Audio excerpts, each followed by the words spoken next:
dukina bakanyura bagore beza namwe ese bagore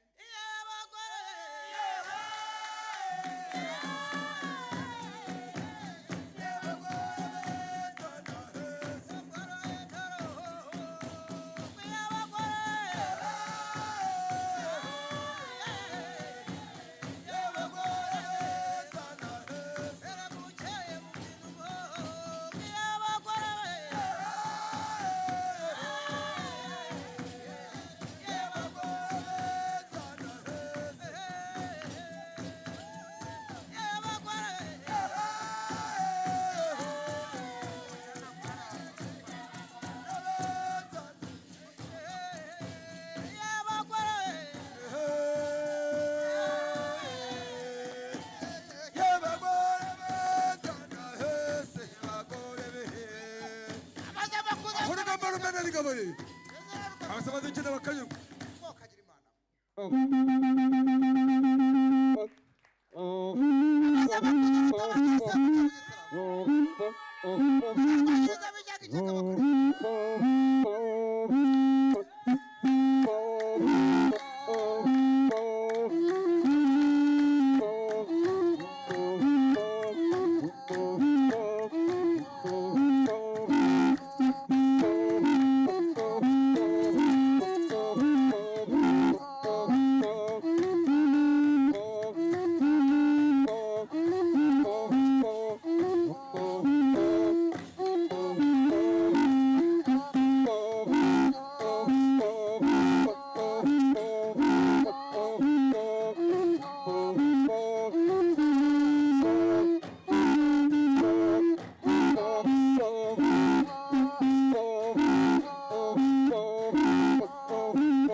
ahonahoy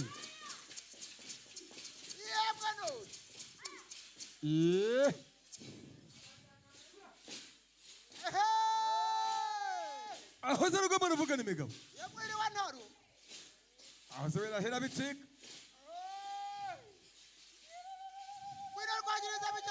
yego koy abana z'amakuru tawanyiza ntazigwanda amacama rwane cyane uyabiriza neza gisera abana n'u Rwanda yego ko iyo ni indangamyamba aho turi rugamba rw'ikotana yego hawera hera biteka aho sa ntebera neza u Rwanda ani wanyu mwakabera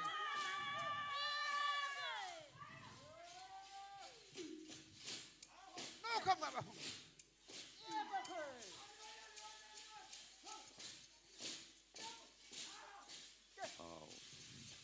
nuko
Celebrate that team as they leave the stage.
Thank you. Let's celebrate that team.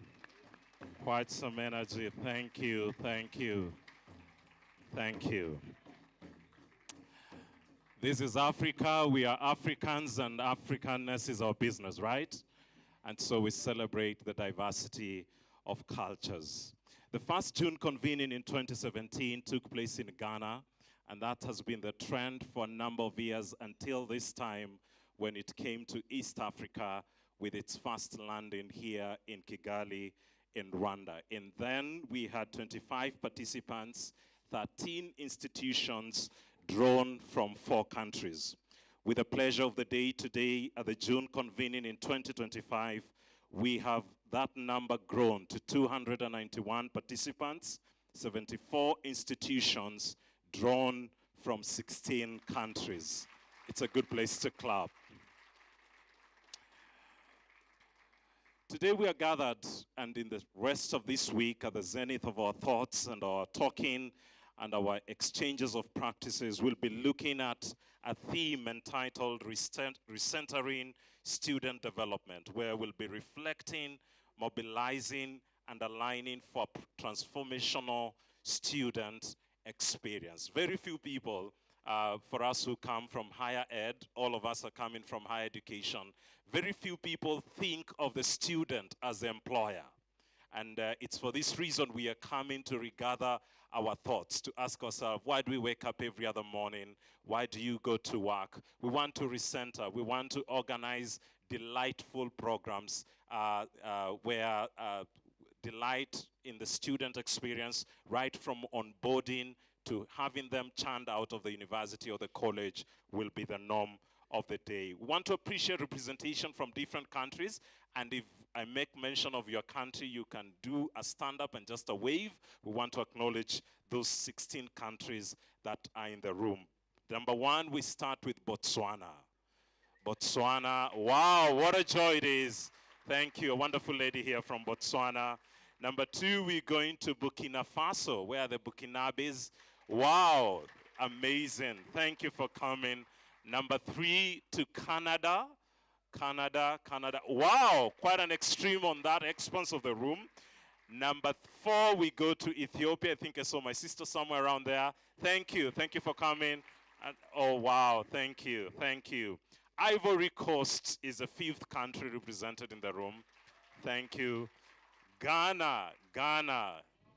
Wow, amazing. Let's celebrate these people. Wow, thank you. Thank you, Ghanaians, for proving that you're not selfish. You'll actually come to Kigali. Asante. Number 7, we celebrate Kenya. And here we are, Kenyans, we in the room. Wow, what a joy. What a joy. We are a peaceful people. Today we're on the streets demonstrating, but we'll do you no harm, just be sure. Morocco, you know, I still wonder with all the energy Africans have, how we were colonized. Number 8, we have Morocco, where the Moroccans, wow, beautiful. Thank you. Number 9, we have a tribe in Kenya called Luos, and Luos are the most proud people in Kenya. Somebody told me this country has given us the most proud people in Africa. Where is Nigeria? The Luos of Africa, Nigeria. Thank you. Thank you, brothers from Nigeria and sisters. Qatar is number 10. Qatar, wow, beautiful. Right at the back, some beautiful ladies are there from Qatar. Rwanda, our hosts. Let's celebrate our hosts, led by Dr. Mugabe. Thank you. Thank you for having us. Thank you for having us here. South Africa. Wow, what a joy it is. Number 13, we have Togo. Wow, thank you. Togo is in the room. Number 14, from the Pearl of Africa, Uganda. Wow, thank you. Number 15, the people from the United States of America, where we celebrate them. And lastly, number 16, Zambia. Where are people from Zambia? Great. This has grown to a number of regional hubs, the West Africa hub, that has a constitution of 22 member institutions, the East African hub that is steadily growing with 18 member institutions, and the South African hub that has 6 member institutions. And so we welcome you to the 2025 June convening. It's now my privilege to invite our friend and our host, Jagath Chandra. Jagath will be giving us safety and security protocols, even as we enjoy our stay here for the next few days. And after that, I'll bring us the person doing the welcome remarks. Good morning, all. I'm Jagath Chandra, Director of Engineer for Kigali Marriott Hotel. First of all, I'd like to thank you, all of you, hosting this event in our Kigali Marriott Hotel on behalf of Executive Management team here. So, very short brief about safety and security in this building. In case of emergency, you can see on your front right-hand side and the left-hand side, there is 2 egress, as well as on your behind there are 3. So once you getting into that egresses out, you will be guided by our emergency response team to the assembly point. So only remember one thing: in case of emergency, you don't need to waste your time to collect your personal belongings or do not use elevator. These are the 2 things you have to keep it in mind. Rather than that, in case if you face any power fluctuation, within 23 minutes, our generator will kick it in and you will have a power back to the Kilimanjaro ballroom. And thank you for all of you. Have a brilliant day for InHead. Thank you. Thank you, thank you, thank you. At this moment, we want to receive a welcome address, and this is happening at this moment. We're going to receive Dr. Sylvie. Dr. Sylvie is the Vice Chancellor of Rwanda Polytechnic. She's going to bring us the welcome remarks. The next voice you hear is that of Dr. Sylvie. Thank you.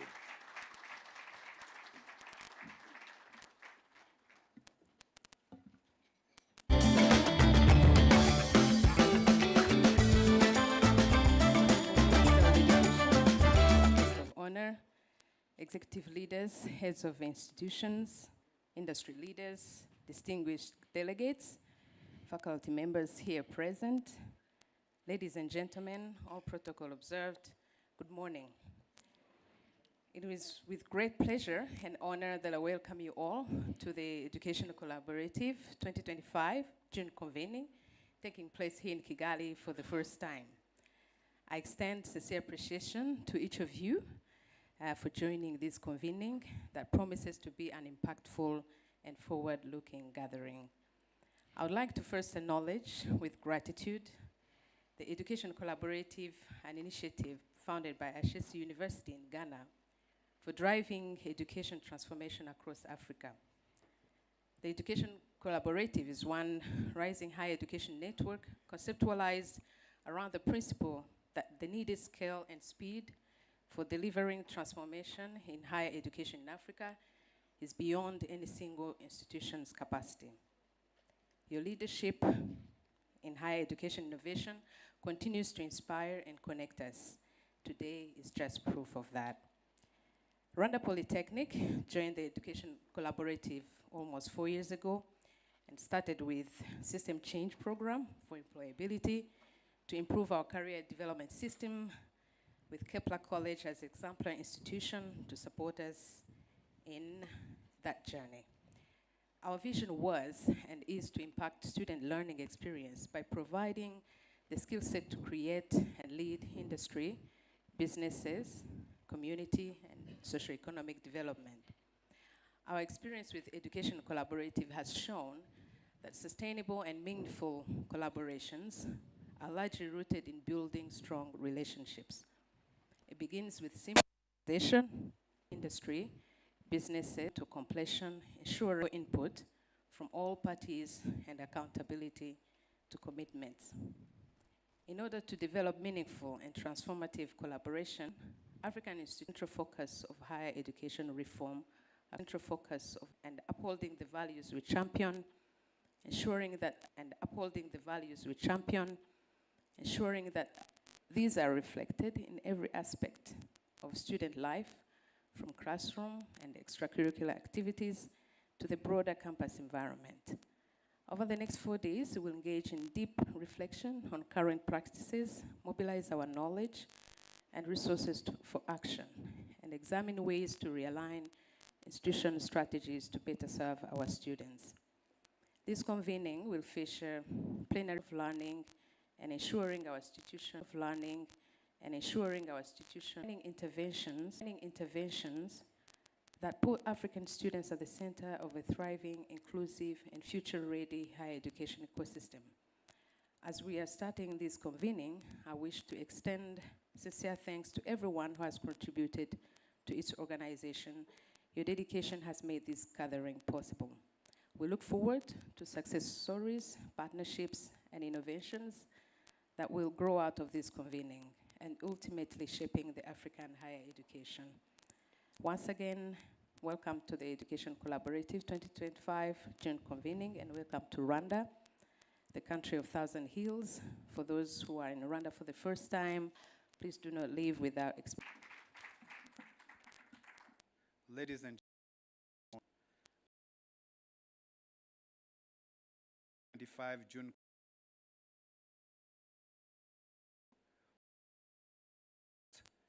This important gathering in Kigali, a hub of innovation and growing center of higher learning in Africa. Rwanda welcomes you not merely as visitors, but as partners and co-creators in shaping a bold and shared vision for the future of higher education on our continent. Hosting this convening for the first time is both a privilege and a meaningful milestone. It reflects integration. Our universities must evolve beyond their traditional mandate. They must become dynamic platforms for innovation, leadership development, and continental collaboration, incubators of the very transformation we seek across the continent. This 2025 June convening exemplifies that vision in practice. As we gather here in Kigali, we witness the power of collaboration, of convening institution, thought leaders, and changing agents across boards. We are united by the common aspiration, and through collective action, we can multiply our impact. This year's theme challenges us to reflect, mobilize, and realign around one of the most urgent goals of our time, delivering meaningful, relevant, and transformational learning experiences for African learners. Rwanda has long championed the value of strategic partnership in education. Our experience shows that through collaboration, whether in founding new institutions, designing student-centered programs, or reforming policies, we are better equipped to respond to complex and evolving needs of our youth through collaboration. Such institution designing student-centered programs, we are better equipped to respond to complex collaboration. To think differently, act boldly. I wish to express our sincere appreciation to the leadership of the Education Collaborative, especially Executive Director Rose Dodd, and the Ashesi University and its visionary leadership. Your unwavering commitment to excellence continues to inspire institutions across the continent and elevate the standard of higher education in Africa. As we open the 2025 Stakeholder Symposium, I urge all of us to engage with openness, critical thinking, and a shared sense of purpose. Let this convening be more than a moment of dialogue. Let it be a platform for action. The work we undertake together here in Kigali must accelerate our collective effort to transform higher education into a force for inclusive, sustainable development. Let us reflect with clarity, mobilize with intent, and realign with urgency for the benefit of a generation of African learners to come and for all of us. Thank you very much, and I wish you a successful gathering. Thank you. Thank you, Honorable. Thank you. We appreciate you. Thank you for inviting us to Rwanda. We hope to have the best of stays here. At this time, we want to get into a moment of a succession of keynote talks. We'll be getting that from 3 individuals. The first one will be Ms. Araba Boshwe, who is the Executive Director of Admissions and Financial Aid at the Ashesi University in Ghana. And in quick succession, it'll be followed by Mr. Jalal Sharaf, who is the Chief Digital Officer, Mohammed Polytechnic University. And lastly will be Professor Daniel Lapak, who is the Dean of Students at the University of Cape Coast. And they will come in that. She's the Executive Director of Admissions and Financial Aid at Ashesi University. Let's make her welcome when she takes this. Thank you. Welcome.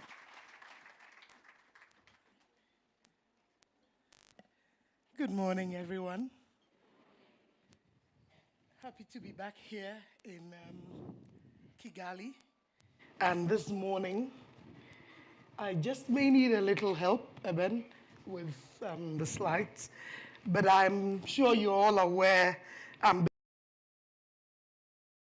share how Ashesi University, the admissions department, we collate data and use that to facilitate departmental collaboration in the hope that student development outcomes will get a good start and then run through the program.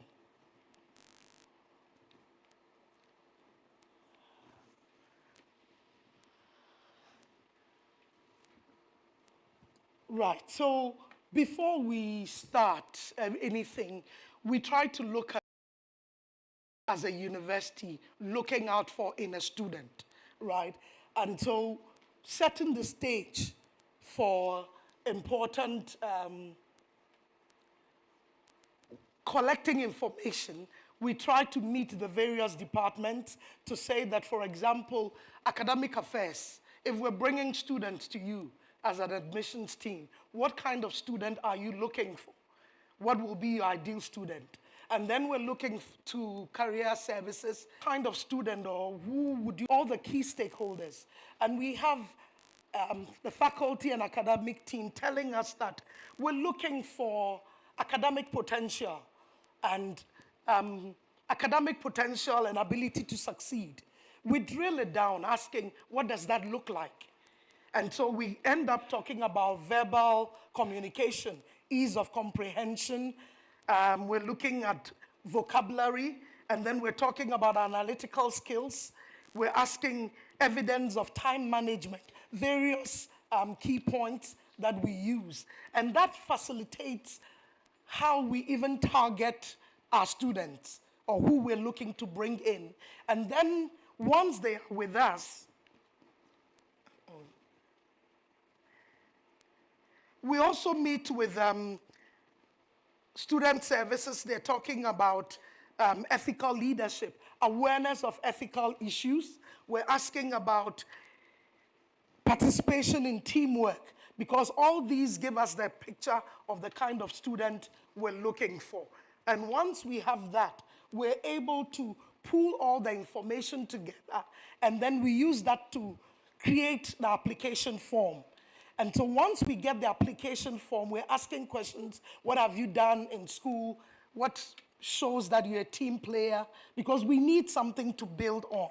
And once we gather all this information, we push them now to the next step and give them to, we collect the information and give them to the various departments. For example, we have a student who's coming in with health issues.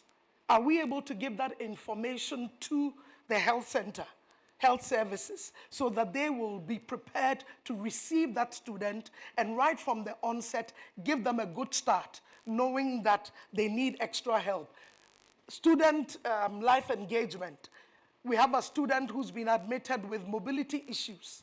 Where do we place them in terms of the dormitory? Do they stay on the ground floor because they're using crutches? So it's very important that right from the word go, there's collaboration among various departments to ensure that, one, we're meeting expectation of the faculty, of the various departments, or managing even that expectation.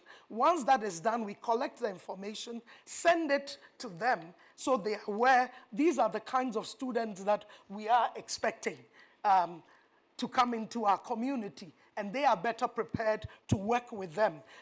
We have accessibility center. Do you have a student with hearing impairment?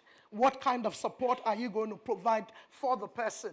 Somebody with visual impairment, are there systems in place to assist them? So we collate the information through the application forms, through the interviews, and we're able to pass it on. And that's how we would collaborate with them.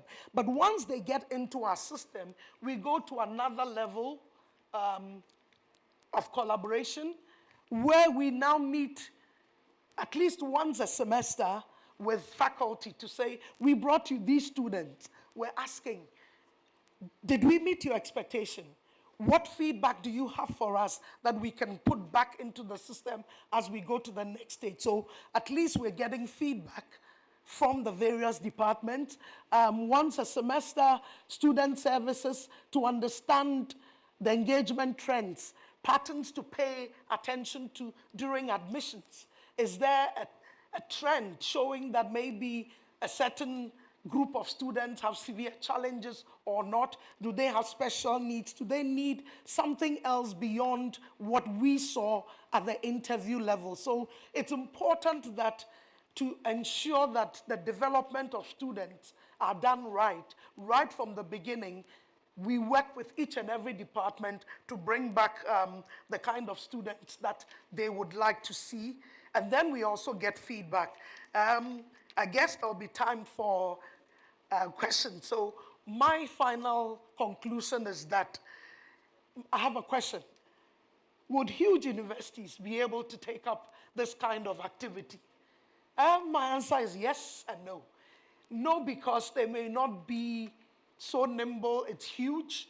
The departments are different. The schools are different. But yes, because we can start small. You could start from the School of Business, engineering school, rather than start on a big scale. But it's very important to make sure that right from the beginning to the end, from enrollment to graduation, we're making sure that we are all working together. And as higher education institutions, I believe that of necessity, we have to think innovatively if we want to make sure that the outcomes we expect are not business as usual. So thank you.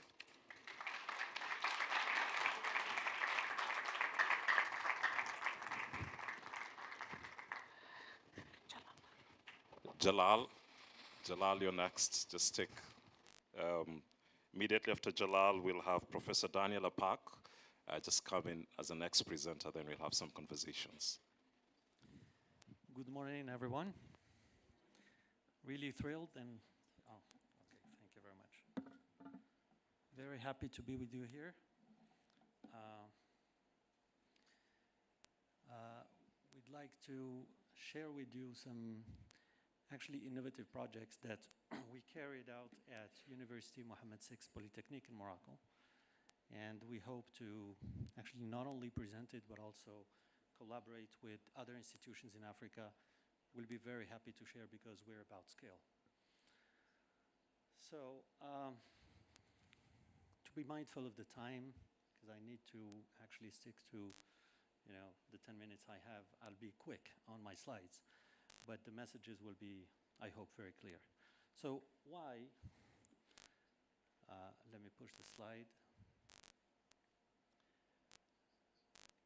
Yes, so we're talking actually about using AI to rethink how education is done. This is a very actual question. As you can see, what's happening with the advent of AI, everything is changing, and even the notion of learning is being challenged. With all the content being readily free and available online, many students ask themselves, why would I go to a classroom in front of a professor and listen to what they have to say? So why AI in education? Because I think, in a simple answer, we need to solve all the problems with new technologies and new mindsets. It's all about the same thing. We want to empower minds, we want people to learn, and we are actually almost discovering a new technology, just like at some point people discovered, electricity. It's to that level that this is really serious. Hope it's moving. So the problems I was talking about that we try to solve is we have more and more students, and especially in Africa. And we want to solve the problem of access to quality education. And we cannot do it linearly with all the same tools that we've been doing. If you look at our university, which is 7 years old, we invested so much. And we cannot do the same thing. We cannot do the same thing in every country. We have to rely on digital to scale. And we need to touch as many people as we can in our continent. So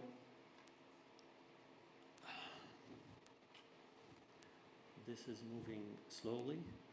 Yeah. So we rely on AI because it has a multiplier effect. We can solve these problems using AI, as you can see. As you will see here, we used it with 3 different tools to reimagine certain processes and make actually education available to a higher number of people. So, of course, it's a new technology. We don't know so many things about it. Nobody knows exactly where it will stop because every week it changes. But we need to be, using it wisely with purpose, equity, and care. So how do we approach actually the question of education? Because we are talking about transforming how education is delivered. And we wanted it to be accessible, adapted, and empowering minds. As you can see, we all are worried about how our children and the youth are using these technologies.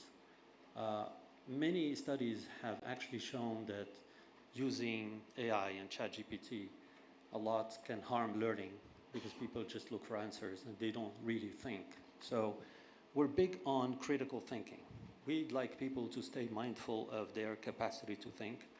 So there are so many things that we found, like we thought it was a good idea, but when you do research, you end up actually finding that it was not the right thing to do. So to do this, go to different tools, and we started with course creation. I'm waiting for the slide to come in. So 3 different initiatives to rethink that learning experience. I'm going to show them to you. We have the AI course builder.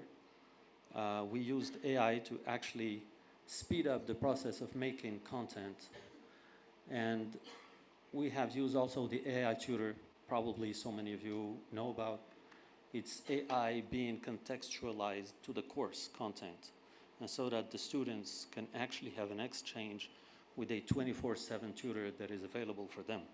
Now, the good or maybe bad news is that AI learns from people and it has memory. About. So really, it's really a change in how we behave. About. So really, it's really a change in how we behave between us and with machines, and probably the future is about human and AI collaboration. And finally, the online classroom, which is something that you'll see. We got inspiration from Harvard Business School, and we can do the heavy lifting for the professor so that the course is developed and created very quickly. with this, we could cut actually time and cost by 80%, making it, you know, a quicker process to create content. And let me tell you something. Everybody, when we look at content online, we talk about case studies in the US. Everybody talks about Netflix, and I do very quickly the course content creation. This is our team at the Digital Learning Center. Built to scale, will we have the adapt, sound? and empower. Development it's okay. becomes Sound? and empower. But Development it's okay. becomes seamless, fluid, adaptive, and Yes, efficient. it's coming.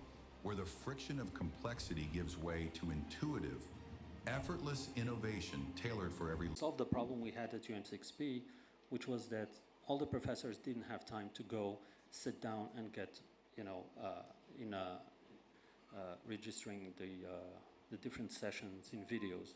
It's too much for them, and you can understand that, because if you say something wrong, you have to redo the session from the start. Now it took me 3 minutes to talk about my cat, the story of my cat, that's all. And with this, they made my avatar, and they produced hundreds of videos when I was sleeping. So the team can actually take your avatar, they capture the sound, they capture, well, these tools are available online. It's not something that we created, you all know about it, like HeyGen and all the likes. But we used it to actually create content with videos, but also content with diagrams and things that the students actually really appreciated. When they hear you talk about concepts, they can go down and look at things that are explained. And if they still don't get it, they go to the AI tutor, which was the second actually tool. And the AI tutor is becoming, again, better and better, and becomes better with time. As long as you interact with it, it knows more about you. So the third one was the online classroom. And what we're trying to do is, you know, about those tools that come to your meeting to take notes, you know, automatic. They listen and then they give you summaries and all that, Otter AI and things like that. In this, what we are trying to do is to analyze facial expressions of the students. And then at the end, give them a report saying, when the professor was talking about this notion, you frowned. Maybe you didn't get it. So here are some resources so that you get better. So you actually go to the student and say, we identified maybe that you didn't get this point, and we can help you. So this becomes really personalization at scale.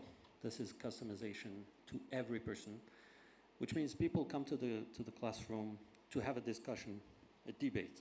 We're all learners and teachers at the same time. So we debate with everybody, and every person, every student, every learner, they have their own experience in this. So these were the things that we tried, and we are seeing change. Students want to come to the classroom more than before because they're really interested. Faculty now don't hesitate to have their course digitized. And as I told you, we cut down the costs and the time by 80%, which allows us now to scale very quickly and go to what I said in the beginning, go to more learners in Africa. And with this, to finally tell you about something that we're launching, we're talking about a project called Africa 100. What we want to do is make sure that at least we train 100 million Africans to AI. The reason why we talk about training people is the best way to adopt the technology is to have people use it. It's not really to tell them about the theory. It's they have to take it and use it. And you know what? All the young people already use it, because all you need is a smartphone and a connection. And this is available almost everywhere.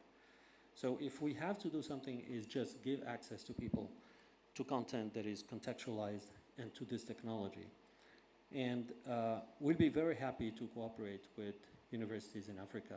So whoever is interested, this is a project that we're going to be launching with Harvard Business School and with other institutions that I cannot cover right now. but it's going to be a Pan-African project. So thank you very much for your attention.